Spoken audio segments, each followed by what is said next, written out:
All right. Welcome everyone that's joining us live. Just getting set up as always. And make sure everything is working fine. There we go. And I think we're good on YouTube too. Double check. Yes, all good. All right. Starting recording in three, two, and one. Good morning, evening, afternoon, magical beings. Welcome back to the Cosmic Love Antenna. And today, a beautiful guest episode with a loving soul that I can't wait to introduce here in 2 seconds. Before I get to that, a bit of foundation, as always, as we get started on the show. If you're joining here live in the Facebook community, I already see some beautiful souls. Welcome, Lainey. Welcome, Betty Joe. I see you there. If you are joining live, remember you can add your comments and your questions as we flow today. If you're listening on the podcast player, please share this out with someone that you think it can support. And I just really appreciate you being here. What are we talking about today? What are we going to get into? I have the beautiful pleasure to have with me the lovely Vanessa Soul.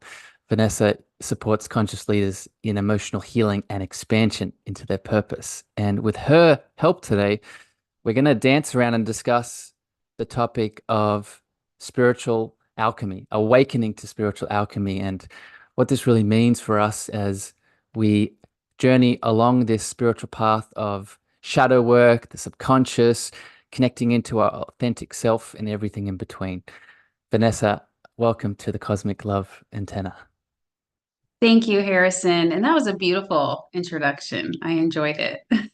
Thank It you. uh it always gets me when I start recording, as soon as I press the recording button, to me, and I'm sure you experience this, Vanessa, when you do your show, to me it's like the point in which all the all the ego and the mind gets to relax, and then everything else comes through, right? Like the divine presence and consciousness comes through. Do you notice that when you do similar things?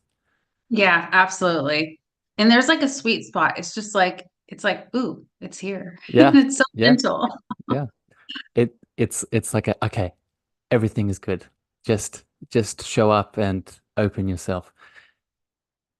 Vanessa, I want to get straight into the topic today because I know that you have so much love to give on this topic, and I feel activated already with it. So I know a lot's going to come through for me. But let's begin with a very simple question today that really sets the foundation here. In your words, in your life, from your perspective, how do you describe alchemy? How do you describe being an alchemist or working with spiritual alchemy?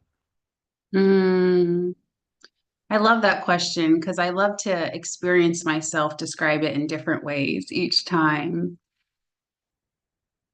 It is turning one thing into something else, but in using it as a foundation. So, not throwing out the baby with the bathwater, using everything that is here or was there in the situation, all the vibrations, um, and using it to craft something else, like using it to mold a new experience, to mold a new perspective. And I say new perspective, but it's just a more expanded perspective. Mm.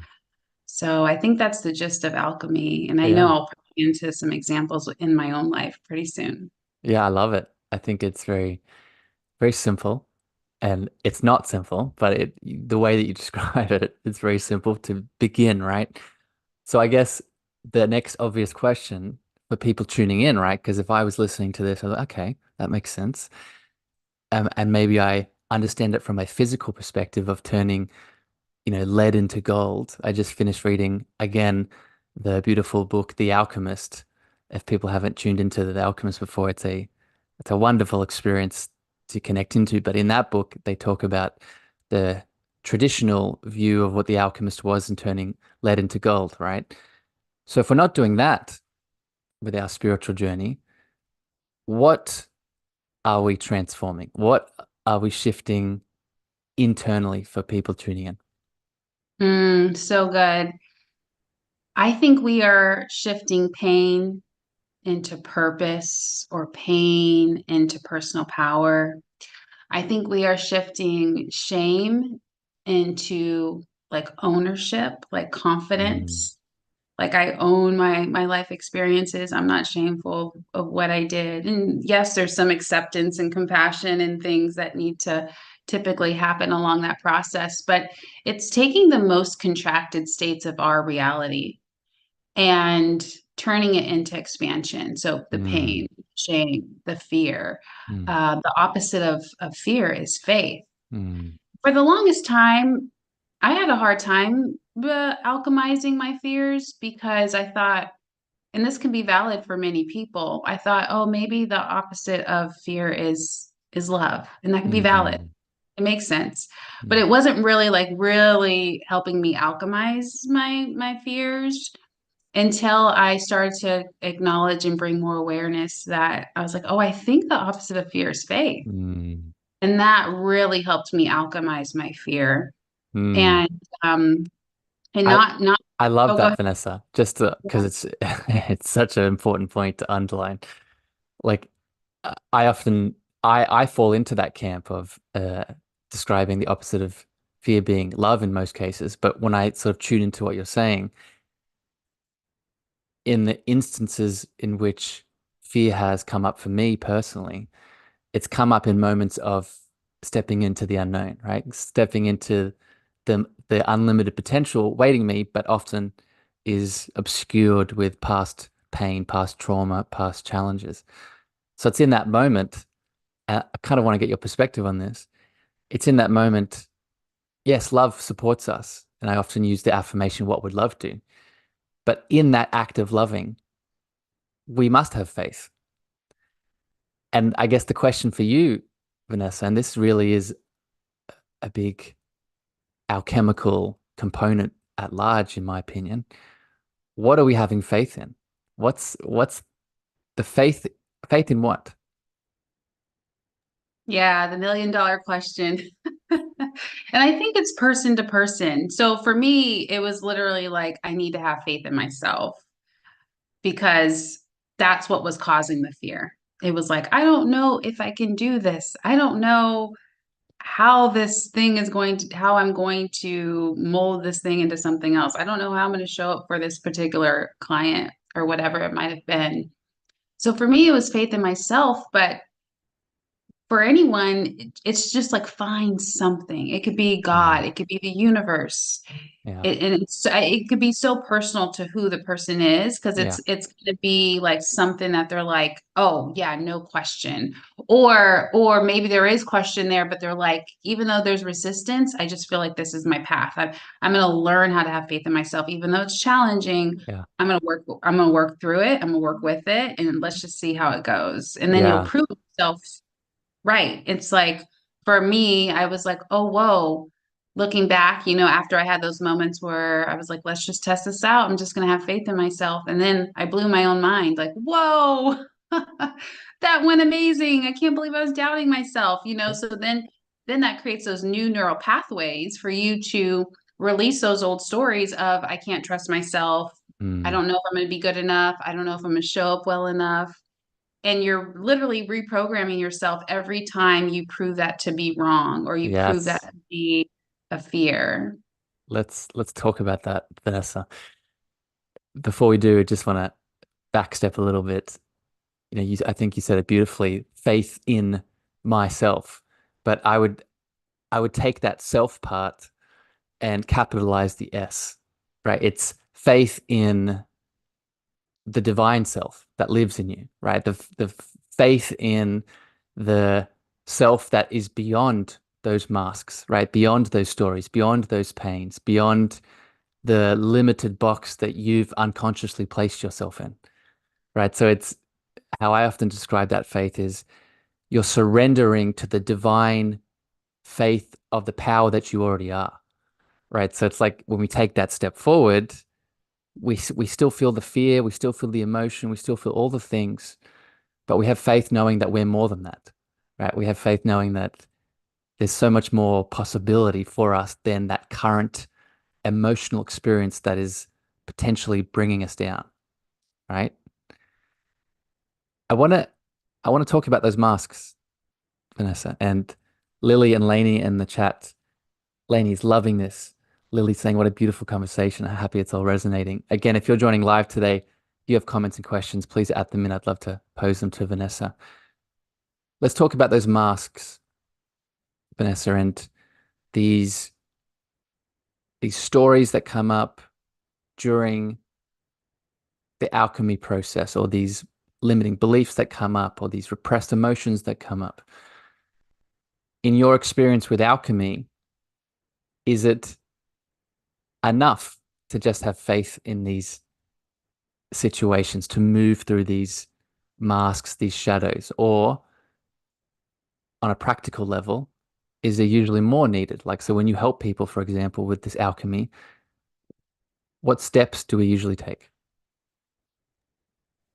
Yeah, it's so personal to the person. So I think I'll speak for myself. I didn't know it was enough, but looking back, it's like it was enough, if that makes any sense. Mm, And the reason why I say that is because how you think of the self, the divine self, I use it, I think we mean the same thing, just about, I say the word authentic self. mm, And because I do IFS therapy for my own personal growth and for clients, at the core of those masks, like behind all those masks, the person that we had to be in order to survive is not the same person that we can be or need to be to mm, thrive. mm.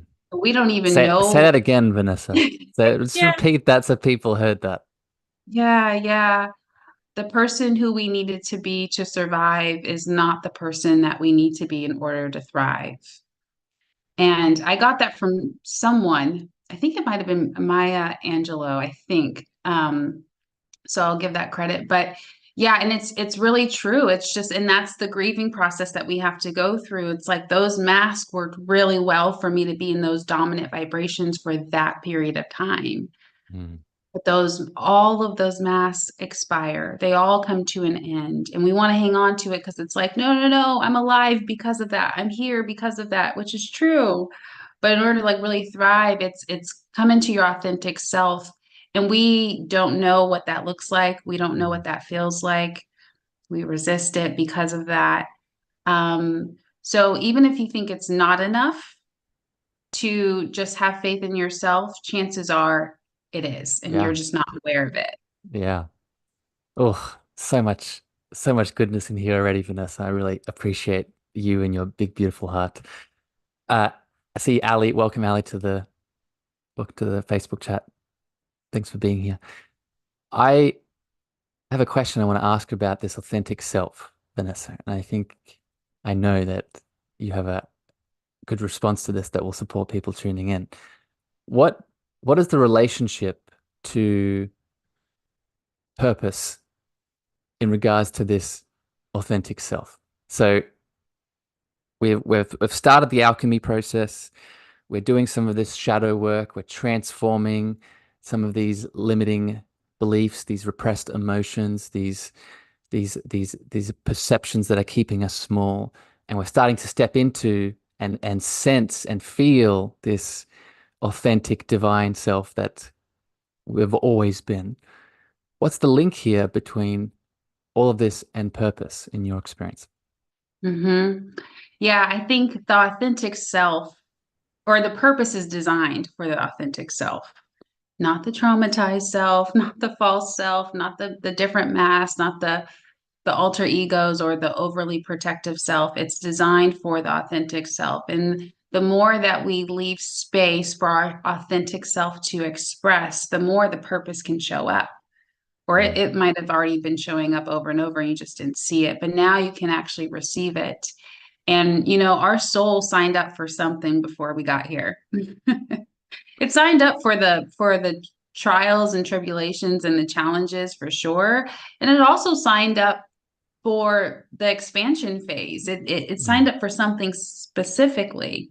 And we get to see that and we get to receive it the more that we integrate all of our life experiences. It's not about dismissing them or ignoring them or suppressing them or blocking them, because you need that. Mm. You have to use the pain to realize, what is my purpose? Why did I select Yeah. these pains? Why did I select these struggles? And it's like, oh, because now I can come into the exact opposite energy of that and turn it into my power and help other people. Yeah.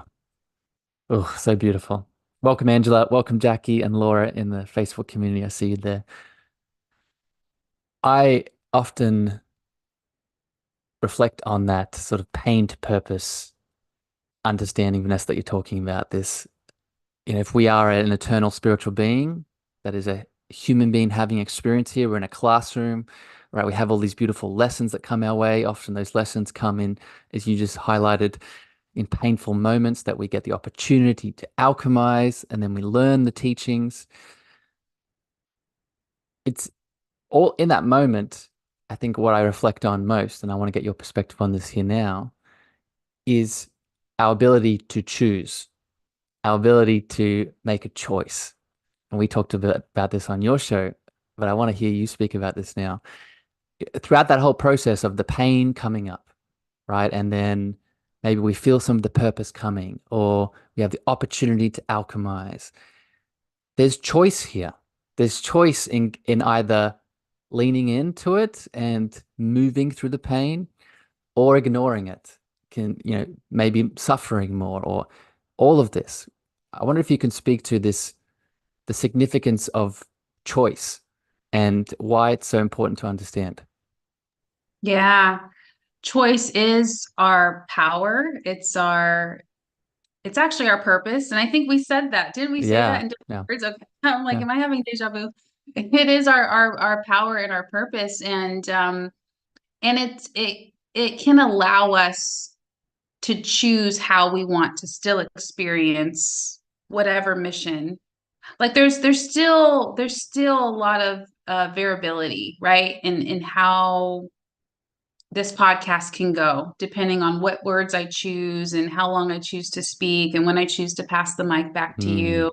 But I believe it was already in the blueprint for us to have this yeah, dance. yeah, Right. And so that choice is so powerful. And I think when you recognize that everything is a choice, healing is a choice, and okay, there's a caveat that's coming into my mind. It's like, whoa, wait, but wait a minute. There's a caveat here, so I'll get to the caveat in a second. Everything is a choice, and so you get to choose. Like, I don't know how this is gonna work out. I'm just gonna choose to breathe right now. I'm just gonna choose to get on this phone call. I'm just gonna choose to go exercise.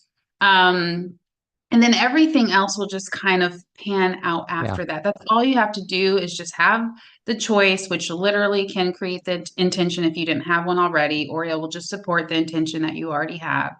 And that's all we have to do. And that in itself will wipe away the resistance gradually. If you did feel like there was resistance, or you're dragging your feet, or you're hesitating, or you weren't able to make that choice over, many times before, well, that all kind of built up in your memory. And now it's showing you, you have another chance. yeah. Here's a choice again. Are you going to take it? So that's how I see that. I have a really a sort of deep spiritual question to sort of pose you here on this topic of choice. But what's your caveat? I want to know what the caveat is before I go into that because it might be the same. That's on mute. Yeah, I didn't go into that. So the caveat was like, well, wait a minute. Sometimes people don't know what choices are available. Yes. And that's an awareness thing, I think. And because there was a time in my life, like I didn't know. Unconsciousness. It's Yeah, unconsciousness. unconsciousness, exactly. Like I didn't know being an intuitive healer was a choice for me. I didn't know that was an Yeah. option. I didn't know I could be an intuitive coach or unofficial therapist or like whatever people tend to call me these days. Like I wasn't aware of my abilities, or I was suppressing them, like I was in a certain mind state. However, and I didn't even know I was doing the best that I could, because Yeah. that meant something different for me at that time. Like I think I expressed to you the other day on our show, on my podcast, it was like a 5-minute meditation was the best that I could do. It was, and Mm. now for me on a wonky day, I'll do a 5-minute meditation. On a wonky day, I'm like, okay, I did my 5 minutes. That's me like half step in, like doing the bare minimum now. But at one point, that was the best. That was like celebrate, like whoa, So it's just like it's an awareness thing, and that's the journey out of the unconscious, just like you said. Yeah. I think a lot of that journey out of the unconscious needs to come with forgiveness too, right? It needs to come with self-compassion because it's so easy for us. And I'm wondering if people in the Facebook chat can relate to this. It's so easy for us as we start to walk further deeper into this alchemical journey, this transformational spiritual journey. We look back at our past selves and we hold guilt and shame around, oh, I was only meditating for 5 minutes, or I was in that relationship for far too long, or I was, eating that thing for too many years, whatever it is. And I think it's exactly what you said. We're only ever doing the best we can with the information that we've unlocked. And a lot of self-forgiveness needs to be sort of peppered in there, right? I I want to go a bit deeper into this choice element here of the alchemy conversation that we're having, Vanessa. And this is I'll put a trigger warning here for people tuning in. This is something that I often get asked when we start talking about shadow work and alchemizing these deeper parts of ourselves back into love and light and our highest potential. If I'm always choosing, or if I always get a choice, then how do you speak about and approach the sort of heavier situations that come our way, right? And I won't speak about anyone else. I'll just use me as an example. In my teenage years, and I've spoken about this in my book and on the podcast before, but people knew I was sexually abused. And that situation has been something that I've since alchemized into my heart space and beautiful potential. But what I'm getting at and what I want to get your thoughts on, Vanessa, is what do you say to people in those situations that have those heavy moments and you say to them, you have a choice here, but they're stuck in this victim consciousness? How do we move through this? So good. Thank you for that. And relating it to your journey as well, because you've been through it. I've been through it in my own. And I think in those moments, it's choosing not to be indifferent. Choosing not to be indifferent. I think sometimes when we're a victim of something, we're just like, oh, this is just the way it is. I can't get out of it. Oh, well, no one's going to believe me, whatever the thing is. And this is an energy shift. Even if you can't come out of that state, that like physically you can't remove yourself, you're still in an unsafe environment or whatever it is, it's literally telling yourself that you matter, Mm, your experience matters, your emotions are valid, your body, your energy, everything about you is sacred. Your journey is sacred because the more that you can have that subtle energy shift, that thought shift, that heart shift, then you are literally creating a way for yourself to exit that experience without you even knowing it.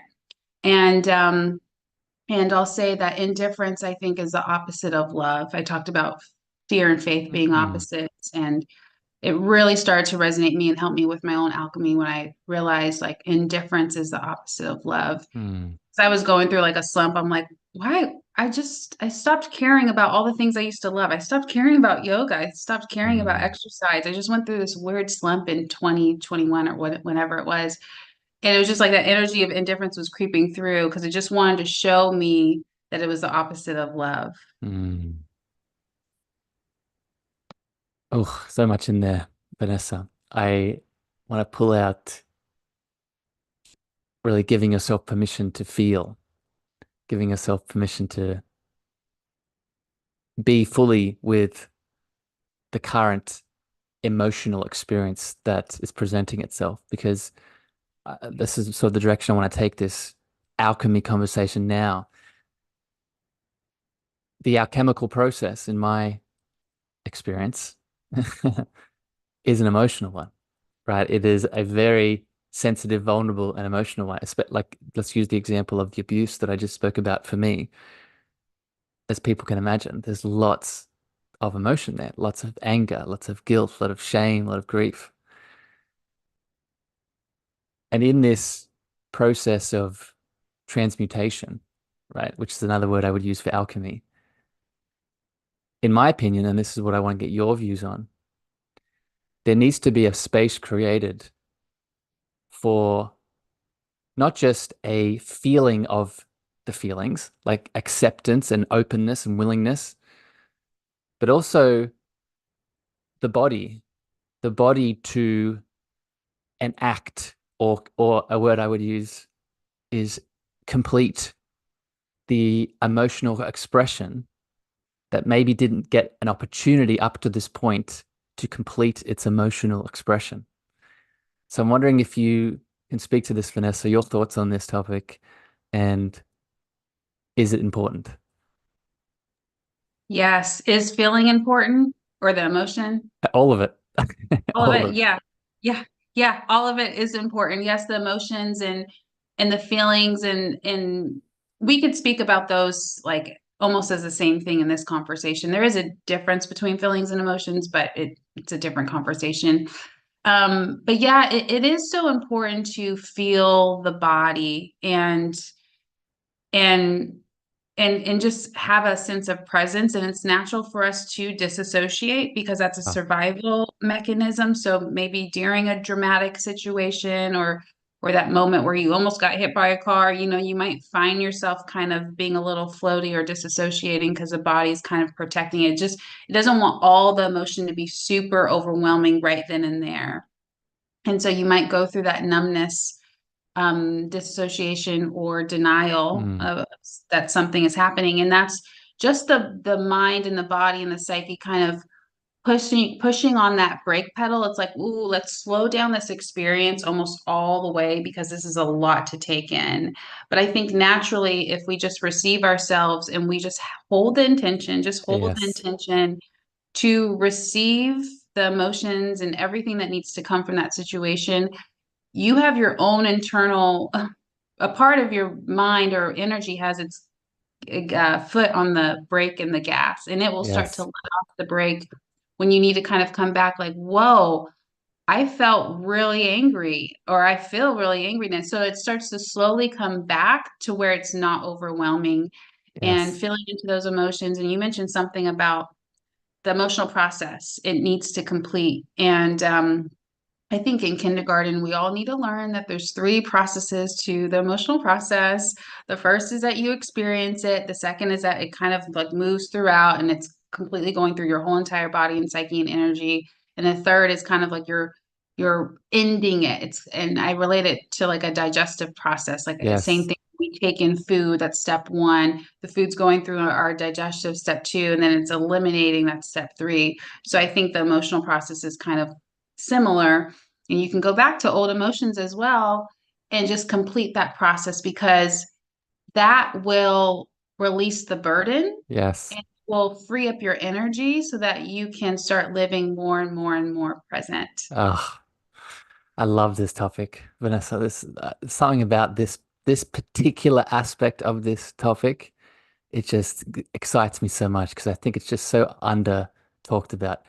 I want to dive deeper into it. So for people that haven't read the book, The Body Keeps Score, I would highly recommend you add that to your reading list because for me, The Body Keeps Score by Bessel van der Kolk was such a pivotal shift for me. I'm sure you've read it, Vanessa, in sort of understanding this relationship between our traumatic, emotional, energetic experience and how the body holds onto it, waiting for the opportunity to release and let go and come to completion, as Vanessa was just talking about. Another good book is When the Body Says No by Gabor Mate. Very similar sort of understanding. But I want to share an experience with you, Vanessa, that I had personally that really highlights this and get your thoughts on it. And I think it'll be a good example for people tuning in. I recently had a conversation with someone I love very much, and during that conversation, the came a point where this person said something, and I noticed a trigger of jealousy come up. I noticed this trigger of emotional jealousy come up in my body. And in that moment, I made the intentional choice to not judge it, to not force it away, to not push it into any box, and just fully be present with this emotion of jealousy moving through my body. And I noticed something very interesting happen as I made that intentional choice. I noticed my body moving. I noticed my body, like the how I describe it is my body not only closed, like for people watching the video, there was sort of like a chest closing and my heart was closing with the emotional energy of the jealousy. But there was also my body, my chest was closing and started to shift away from the person that I was talking to. And it's just, this is an example, in my opinion, of what starts to happen when we get out of our own way. What starts to happen when we remove the shame, the guilt, the added layers of judgment on our emotional experience. So I'm wondering, Vanessa, what thoughts you have on that in relation to our topic today of alchemy. Yeah. Yeah, I think your body was going through those three cycles. And I think somewhere you just knew that it was going to complete. Yeah. You just knew that if you just felt what you needed to feel in the moment, that jealousy and just a side note, I believe that most of our struggles come from three things. One, abandonment, two, shame, and three, obsession with control. And Mm, so jealousy is kind of like a symptom or spin-off of abandonment. Not to say that you haven't healed your abandonment. Sometimes I think that it's the logical mind and the conscious mind just perceives it and it just needs to feel through it to see if that's like really relevant. Like, ooh, is this abandonment? Is this like still true for me? Like, am I gonna like ride this one out? And then once it processes, it's like, nope, I'm here with me. I can't abandon myself. There's no way with my awareness that I can abandon myself the way that I might have in think. the Yeah, past or think that I would. And then you just prove to yourself that you were present. So you just like, yeah, you prove to yourself that that wasn't going to happen just by going through because you're like, I'm completely here with me now. I'm yeah, completely with me now. You did that with your energy, although people can say that with words to kind of anchor in. And then you just show yourself like, oh, I stayed with me. I didn't go anywhere. I didn't blame. I just stayed here.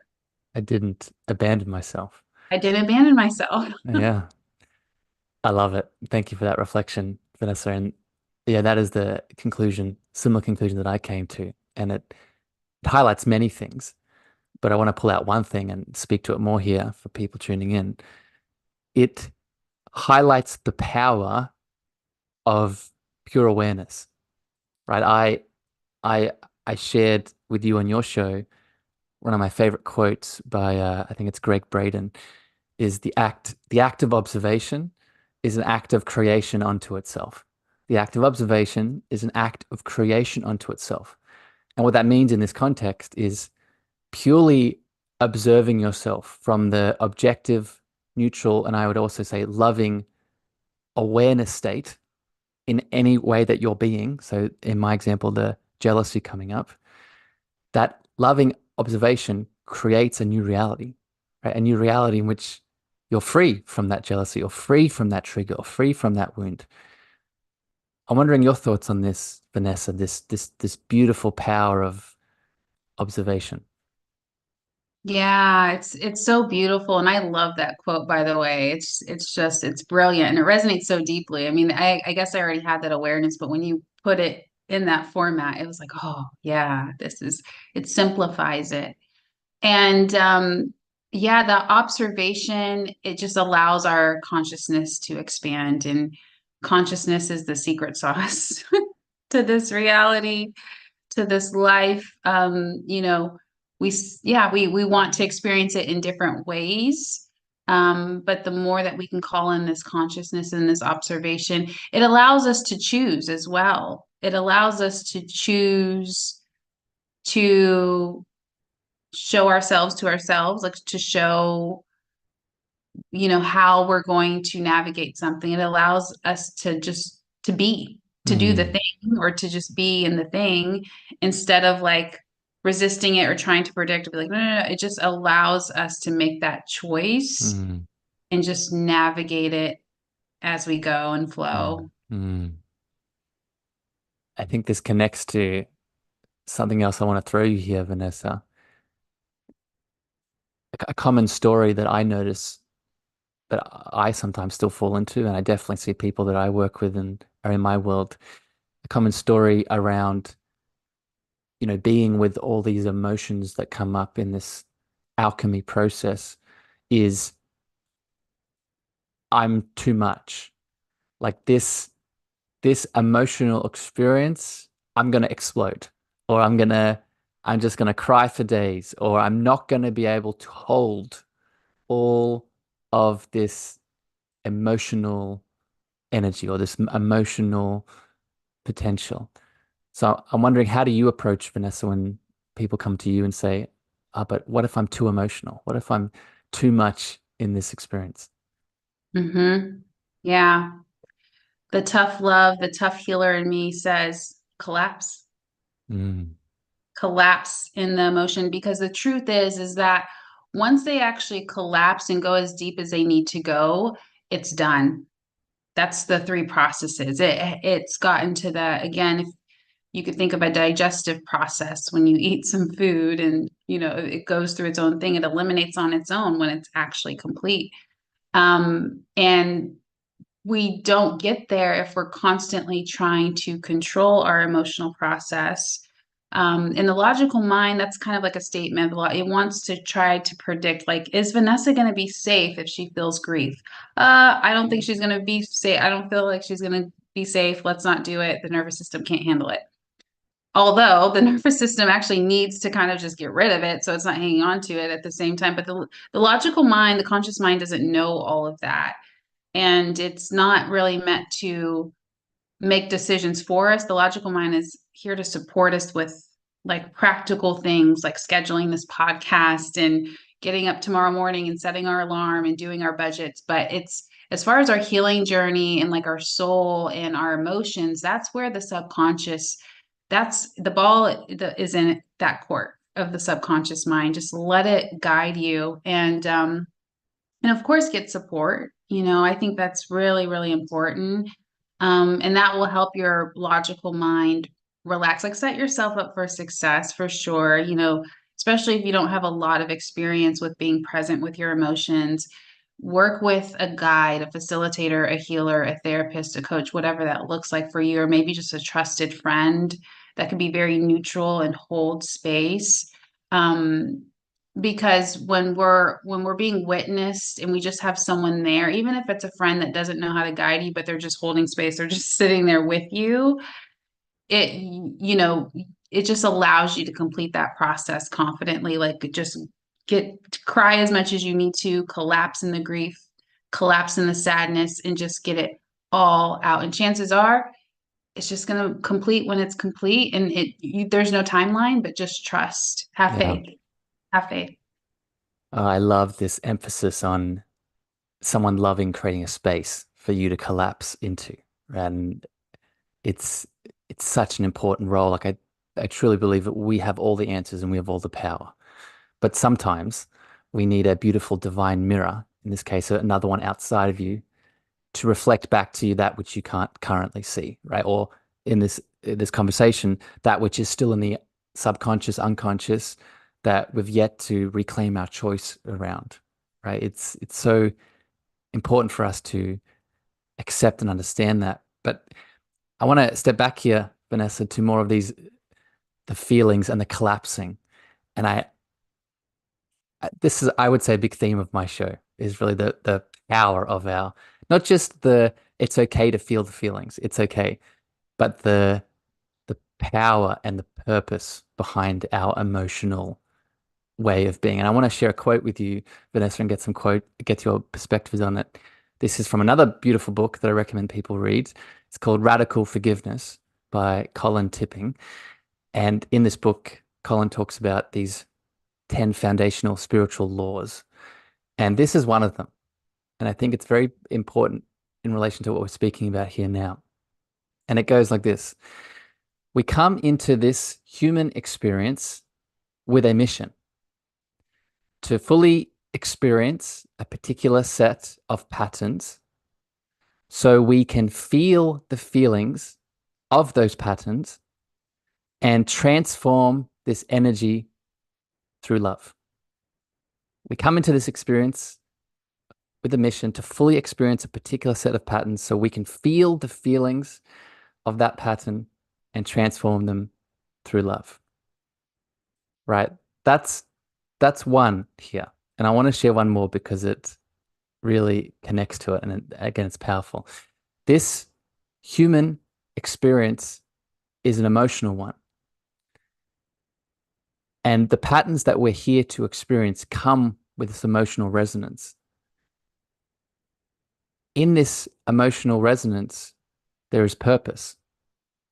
So the extent in which we deny our emotional feelings or emotional experience is the same extent in which we deny our purpose. So what are your thoughts on this, Vanessa? What comes up? That is so good. Wow, I've never been able to articulate it like that, but that is so good. And yes, emotions are energy in motion, Yeah. and this is an energetic experience. It's an emotional experience, and we came here to taste and sample all the different energies that would align with our path in some shape or form, even if it shows us the complete opposite of what we want. And validating that and validating your experience, like, oh, this is not fun, but this is happening for me, not Yes. to. And Yes. and if that's the only kind of validation you can give it in the moment, work with that. And then throughout my life, I've been able to validate. I did some inner child work this morning, something super, super small that I would have thought to go back to, but it was just like, just a quick moment of validation was just like, oh, okay. It's not a roadblock anymore. It's like, I get it. I just need to acknowledge myself. And it comes back to just being there for us, Mm. be like for our own selves. And like, you can self-abandon, but once you have the awareness that you could be there for yourself, the possibility of all abandonment goes out the window. Yeah. Yeah.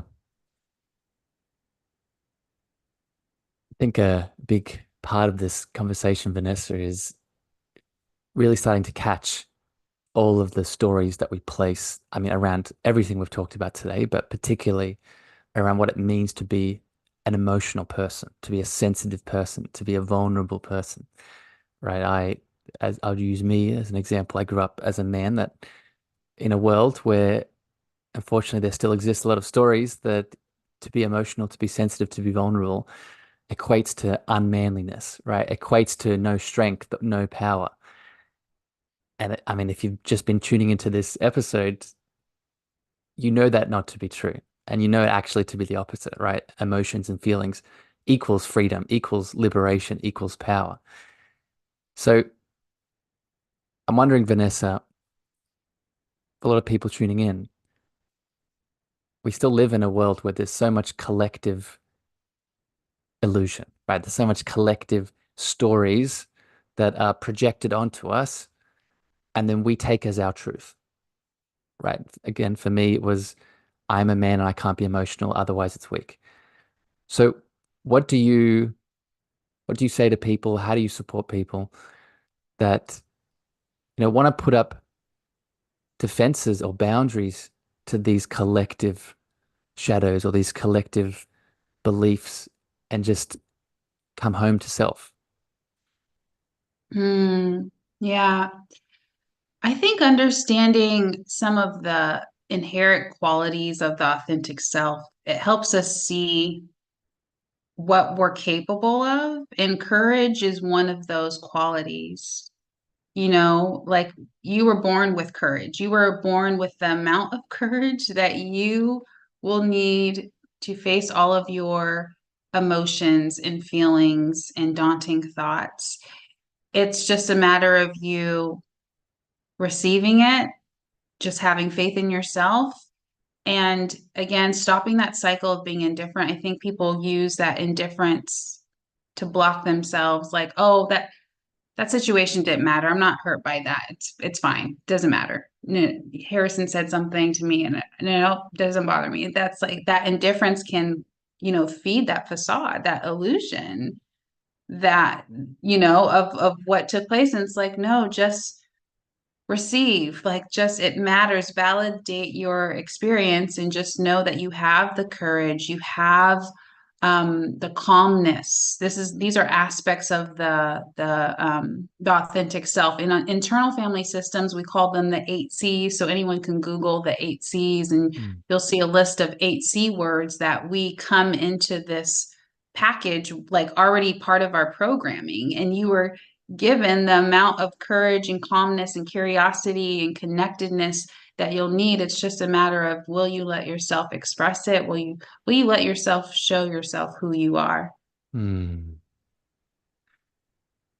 Oh, so many little tangents here. I feel called, Vanessa, to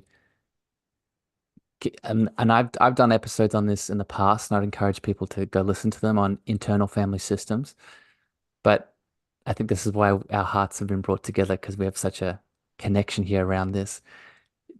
I, before we finish up today, I would love for you to quickly just what's internal family systems and how does it relate to what we're talking about today specifically? How does it relate to personal alchemy in one's life? Like what's the link? What's the significance here, and how can it help people tuning in? Yeah, beautiful. Internal family systems is it's our internal world. It's our internal family of parts of, and you could think of these parts as somewhat personalities. They might have their own job, their own role, whether it's to manage your life, certain aspect of your life, or protect you, or put out fires. And these parts help you get through your toughest times and your good times too. There are no bad parts, like Richard Swaltz would say. There are no bad parts.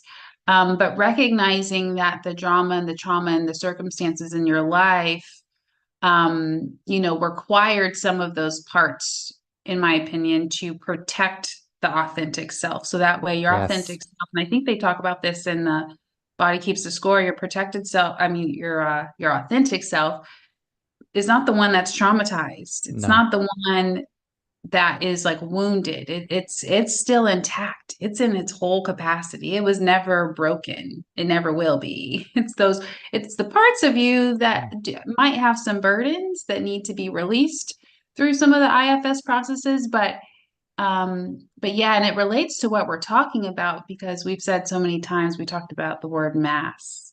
Yeah. These personalities, and we think some of us think we're our ego. Yes.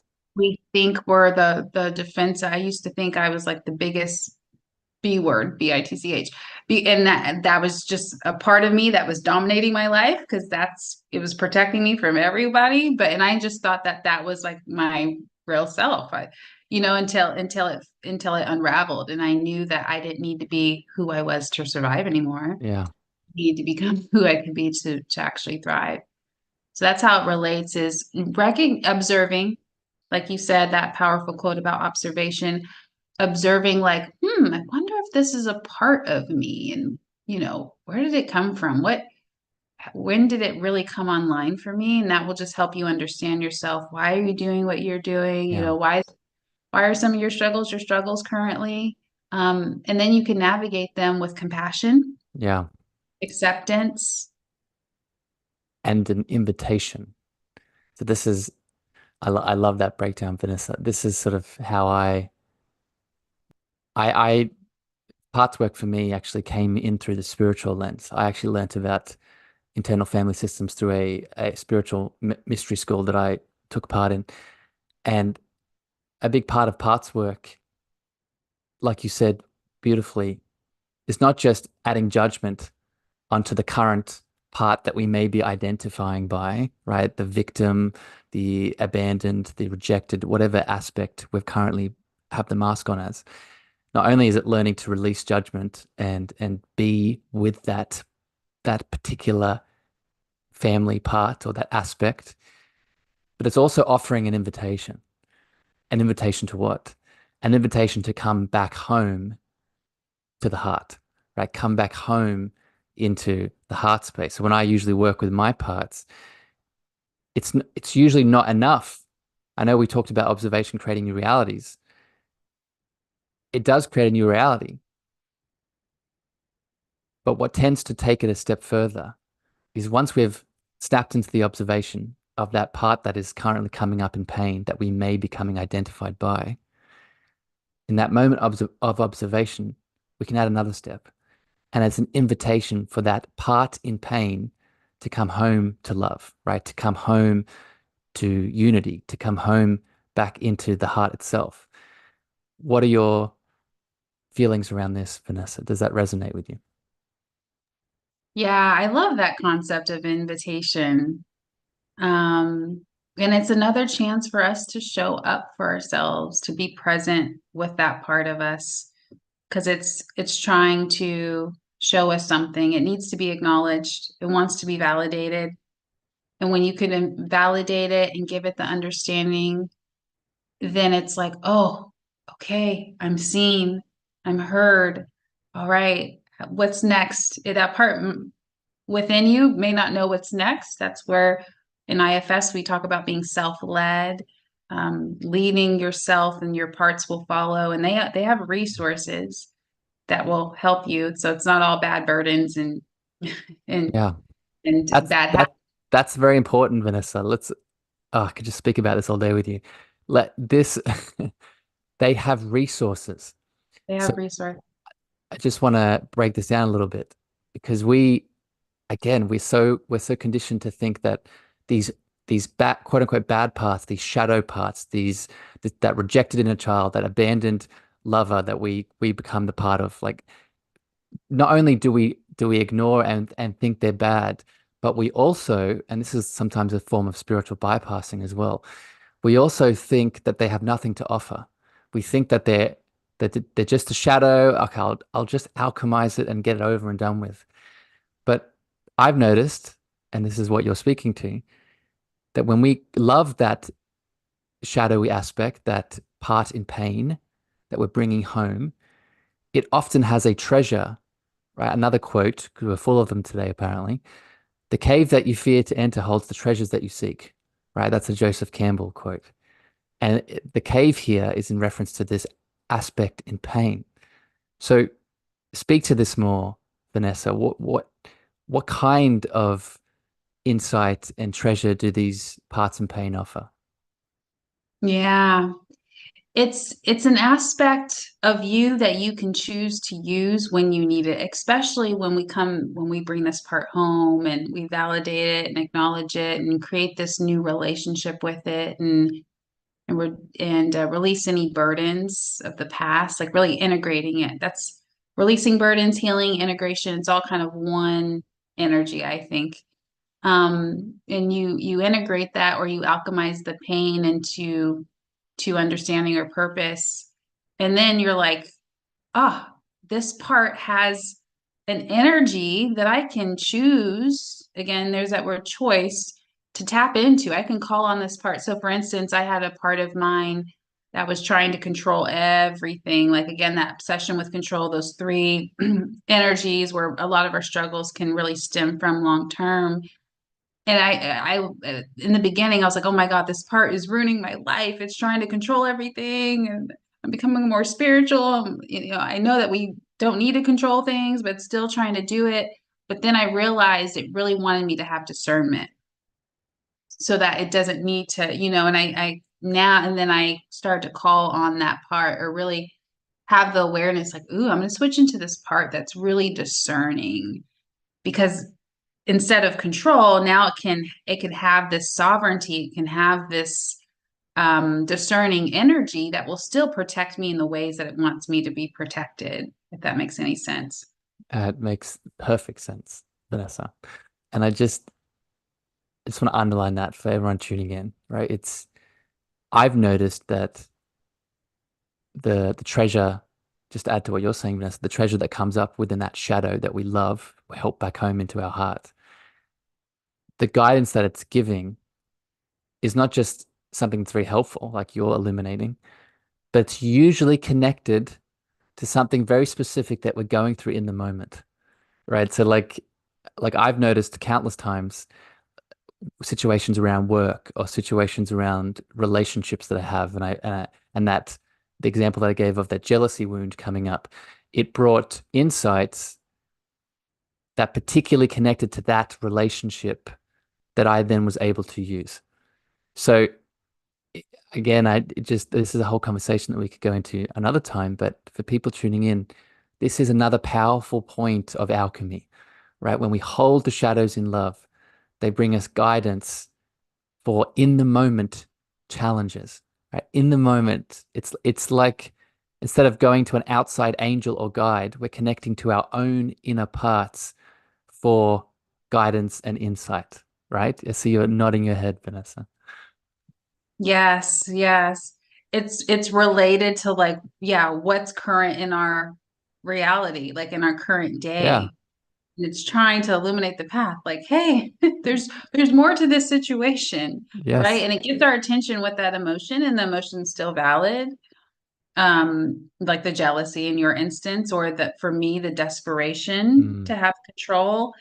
And to just to make this full circle, during that time that it was coming up the most, I really did need to take accountability and have discernment, because there was some quote unquote threats around me, but that part was coming out in with like a sword and a shield, like rah, ready to fight full force. But I was able to kind of see like, oh, okay, I see where I need to have some more awareness for yeah. sure. Yeah. It's so beautiful. I want to read a comment from the Facebook chat. Lily is resonating. A lot of people are resonating with this topic today, but Lily said in the comments, the journey of healing led me to the realization that there was never something wrong with me. Opposite, I was just running away from my own authentic self. Authenticity is coming back home to love, to joy. Beautiful. Yeah, it's Beautiful. That's what we beautiful. said. The authentic self was never wounded, No, never broken. just waiting for the chance to illuminate more, right? Yes. Vanessa, I say this a lot on the show, but I don't think I've ever meant it more in this moment. I could talk about this all day with you, and I I hope to continue this chat. We were joking before we started that, we recorded on your show a couple of days ago, and now we're on this, and it's just an effortless ease of continuation of the energy. And I think it's a reflection of just who you are and the soul that you're sort of embodying in this lifetime. So thank you for all that you are. Thank you so much, Harrison. And thank you for this conversation, the space that you hold. And I gotta say, our dance, our tango, our energetic tango, it's beautiful and it's just so enjoyable in the moment. So I have really thoroughly enjoyed this. Thank you. I have one more question for you, Vanessa, before I Yeah. let you go.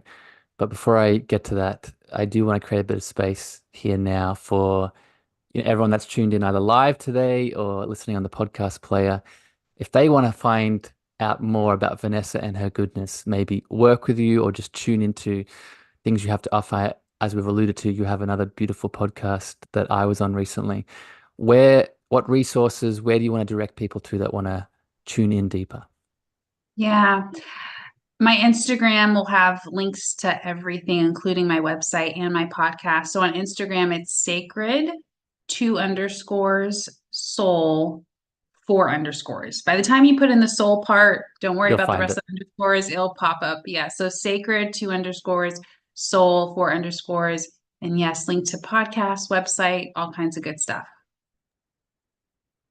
And I'll put for people tuning on the podcast, as always, I'll put all of Vanessa's links and her podcast in the player. So just click on the details and you can go straight there. Vanessa, this is the cosmic love antenna. And a big part of my journey has been coming home to the realization that love is not just a feeling and emotion, but rather a consciousness state that we can learn to inhabit and express more of. And that has been a big path and an unraveling for me. But I'm wondering here today, Vanessa, in your world, in your perception, how do you define that love word personally?